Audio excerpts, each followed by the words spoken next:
Alright, so I have these glued together. I'm actually going to let these sit overnight. Though the glue has set, it's not 100%. Because what I'm going to do is I'm going to take a really sharp knife and kind of scrape on these so they look like they're pointed.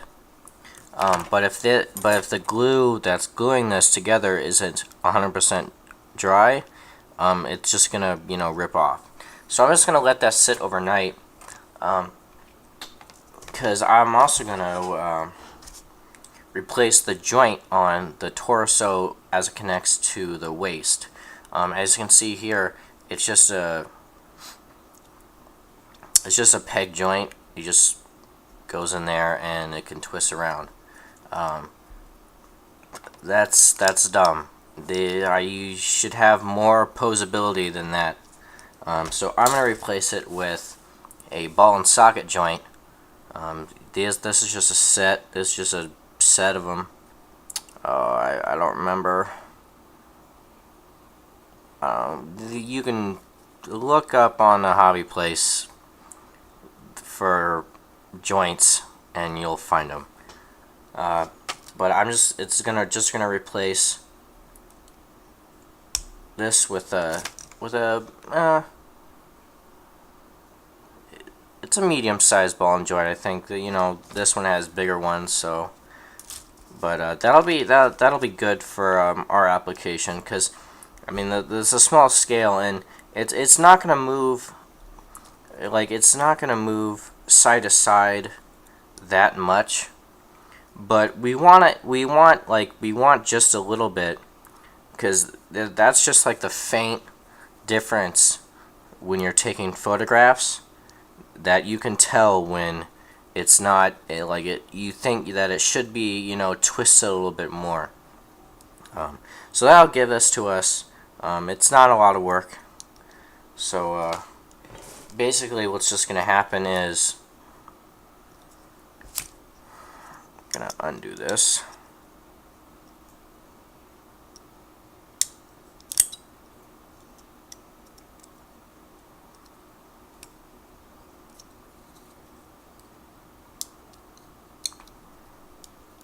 Sometimes these things just snap in and it's like glue. But you don't just pull, you wanna get something to wedge. Like I'm doing now, is you want to wedge it, or it's just gonna break off the pegs. But I mean, we're gonna glue it anyway, so it doesn't really matter, but you don't wanna start breaking stuff.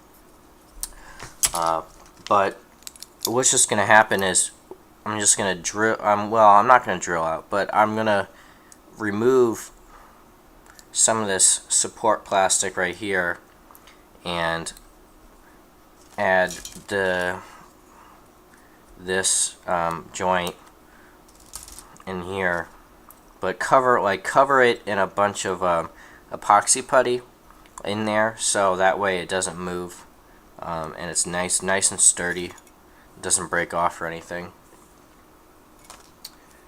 Yeah, and the epoxy putty I have is about 6 hours, I think, to completely cure. So it's good to do this at night, so I can get up tomorrow and have all that finished, and I don't have to wait on it.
Alright, well, it's been overnight and everything is set.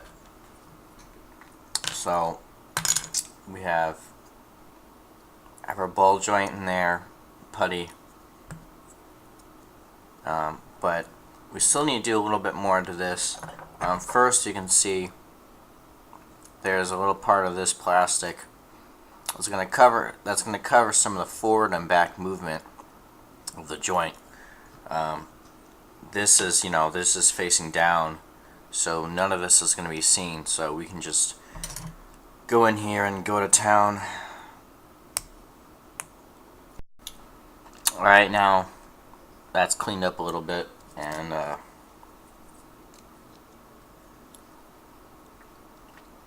so now the torso is now free to move in a lot more positions than it was normally.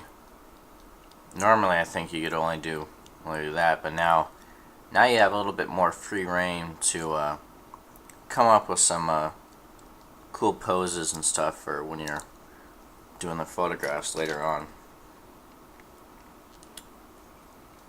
The other thing we're gonna do is, though this is all the stuff is bottom facing, you're still gonna notice that there's a lip. Let me just cut these out.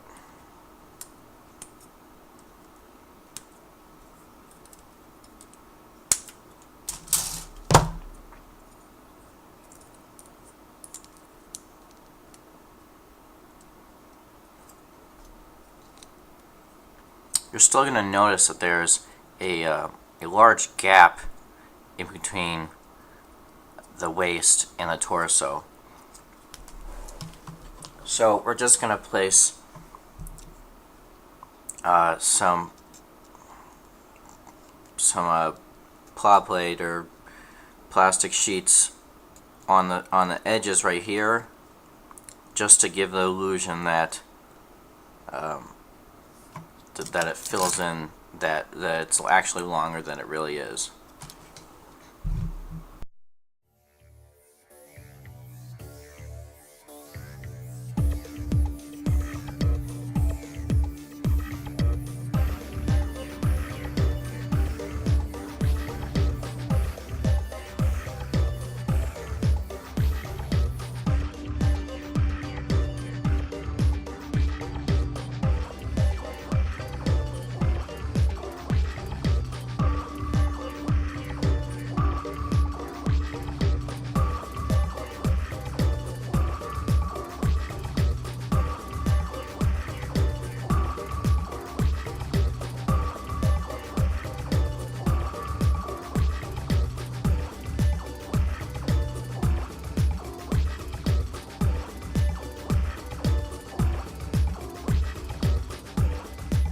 Now that that's dry, I'm just gonna start cutting off all this excess that put on here. Save this, because you never know when we might actually put one more layer on it. Depends on the look.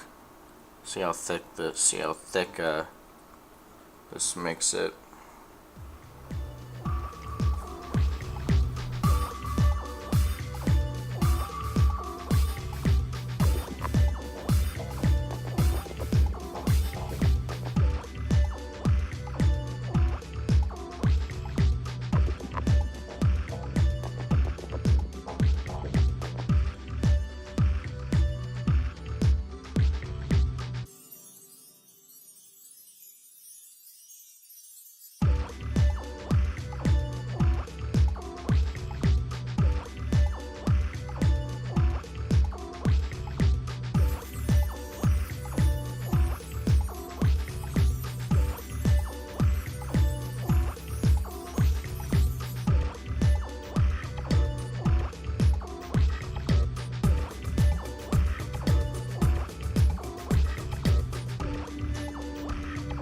Alright, so I've put some more plow plate on the base of this. Zoom in here. Oh man, it's really washed out.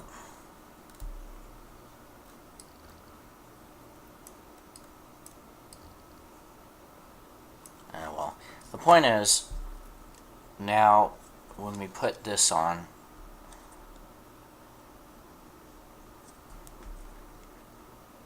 you can see that it just